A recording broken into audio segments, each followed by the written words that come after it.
ఉగ్రవాదులతోటి వాళ్ళు పోషిస్తూనే ఉన్నారు.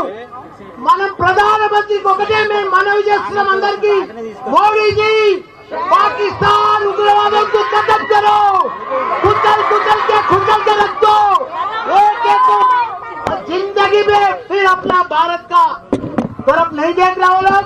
उग्रवादों को पूरा पाकिस्तान ప్రపంచంలో చిత్రపటంలోనే పాకిస్తాన్ కనిపిస్తుంది. నెక్స్ట్ మనం 75 సంవత్సరాల నుండి బాధపెడుతున్నారు. మనం ఇక భరించలేము, మనం ఇక ఓపిక లేదు మనకు. మన సైనికులు మన ఎంతో మంది ప్రాణాలు కోల్పోయారు. ఈ రోజు కూడా మన తెలుగు బిడ్డ మురళీ నాయక్ గారు చనిపోయారు. ఆయనకు కూడా పెద్ద ఎత్తున సంతానం. ఆయన మనం ఎంత ఇచ్చినా ఆయన లోటు తీర్చలేము. ఆయన కుటుంబానికి కూడా చెప్తున్న మనం మాత్రం ఇప్పుడు వదిలేదే లేదు. మన భారత సైనికులకు మొత్తం ధైర్యంగా మేము డాక్టర్లము, ఇంజనీర్లము, ప్రొఫెసర్లము, లీడర్లము, మా టీఆర్ఎస్ పార్టీ మొత్తం మీకు మద్దతు ఇస్తుంది. మీరందరూ కూడా పోరాడి ఆ ఉగ్రవాదులను మొత్తం ఖతం చేయాలని కోరుకుంటున్నా. జై జవాన్.